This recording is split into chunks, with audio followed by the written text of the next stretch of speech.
it's Nicole here. I hope you're all doing well and keeping happy and healthy in these scary, unprecedented times. In today's video, I'm going to be sharing with you some tips on how I stay happy and productive in quarantine, isolation, self-isolation, just things that I've been doing that I find give me some structure, keep me feeling more optimistic about everything. So yeah, stay tuned to find out what I've been doing. Before I begin, I just want to say that I am not making light of the situation. I'm trying to take something negative and turn it positive. I'm trying to sort of give you guys some quarantine content, trying to give you some sort of like good vibes, optimism. I send my prayers and my digital love, virtual love and hugs to all those people that are being currently affected. I guess we all are being affected by COVID-19. This is to the key workers, NHS workers, I understand, because my mum is an NHS worker and she goes to the hospital every day. So it is very scary, but it's important that we remain positive, we listen to the government guidelines, we stay at home, and sort of like virtually we come together and we can connect virtually. And I hope that this video does do that in some way and the tips that I provide can be useful. My first tip is creating a timetable. So I really do recommend creating a timetable, whether you have a lot to do or not. It's extremely beneficial for me because I still have university at the moment, so it's important that I have a structure. But even if you don't, I think it's quite important to have a structure. So what I do is I have my planner, and even like little things like doing the washing or something, I'll put like 9 o'clock or whenever's my time to do washing, and I have like a sort of like a little like checklist of what I'm meant to do. Even if it's like free time, a bit of exercise, you schedule exercise. It's nice just to have a routine and to sort of keep yourself structured in this unstructured, chaotic time. My next point, which is leading on from the first one, is having a to-do list. So it may sound kind of strange if you're not used to doing to-do lists, but I absolutely love them. And it's just kind of feeling accomplished and feeling like sort of a bit productive when you don't have something to do. So even if it's literally like, right, Monday I'm gonna wash my hair, and you've got a little to-do list like wash my hair, do the washing, record my favourite TV show, and once you tick it off you feel quite good. And in these times it's so important that we hang on to the little things that make us happy and that make us feel good. Otherwise we start to sort of just feel like we're just floating about. And even if you feel like you don't have a lot to do, I feel like creating a to-do list kind of gives you something to do, and it gives you a little bit of purpose to do in the days which can go so slow when you're not actually doing anything. My third point is extremely important, and this is stay connected. You really have to stay connected, and sometimes it may be quite hard, might be quite tough because you may not have heard from so and so, but I really think it's important that you sort of reach out, for your own mental health and your own benefit, but also for other people as well. A lot of people are self-isolating on their own. They may be hundreds and hundreds of miles away from their family, and just that little message checking in. What I did with my friends was I sent them little postcards and just was like, I'm thinking of you, just so they had that little message just to know that I am thinking of them and I am there for them, even though we are not in the same city anymore as a result of everything happening. And I find that you can do sort of like little Zoom calls, Skype calls, FaceTime, and it's just something to look forward to. I know it may sound silly, but I actually schedule in my catch-up call with one of my friends every Sunday at 2 o'clock. We have a little catch-up call, and that's like leading back to point one, where I have my diary and I kind of put it in my diary, and it's giving you something to do. And I find that I really look forward to the times when I am having my catch-up calls with my friends. The next one is at home workouts.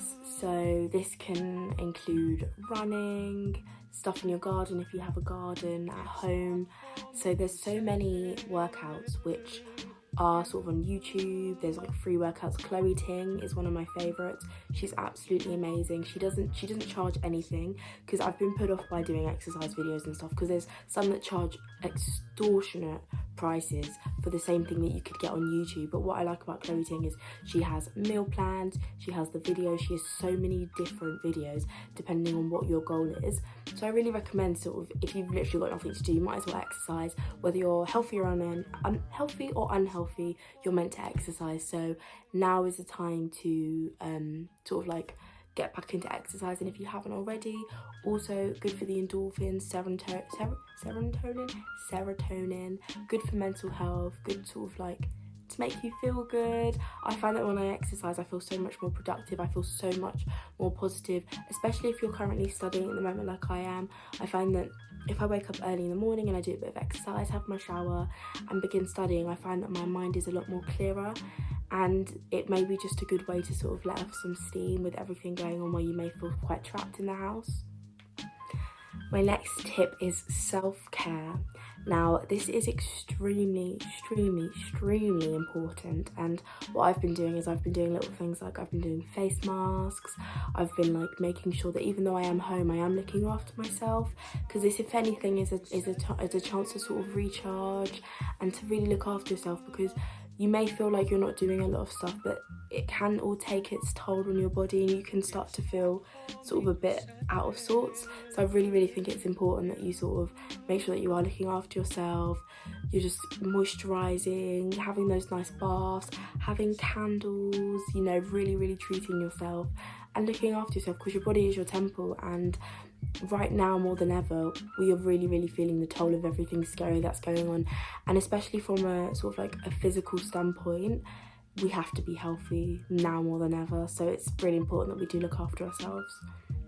So this next sort of like, it's kind of like a point, is sort of, I really think that it is important that we stay in order. I know a lot of people kind of like, oh well, it's like a summer holiday, you know, time to just sort of like do nothing, but this will be lifted and this won't last forever. So I'm sort of seeing this as a chance to do all the things that I really wouldn't have the time to do, and get the jobs finished, get them all done, sort of like recharge and feel good for when everything continues back as normal as it be, after the sort of guidelines and everything have been lifted. So I really think it is important to bear that in mind and to not think this is going to last forever, I'm just going to be home. So sort of to not let your routine slip too much. I think it's a balance. I think it's important that you can let go and you can stay up late, etc., like, you know, binge watch series on Netflix, but then also have the routine as well where that's not, where you haven't completely ruined your sleeping pattern, if that makes sense.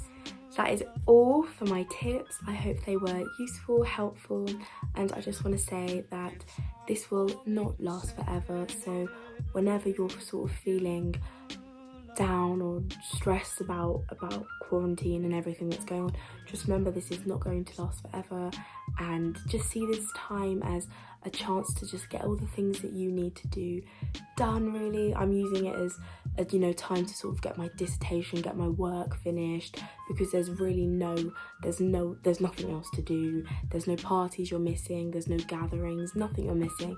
This is your chance to just do what you need to do at home.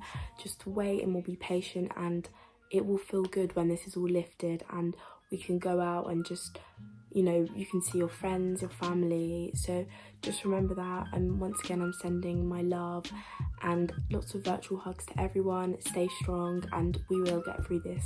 I will see you in the next video.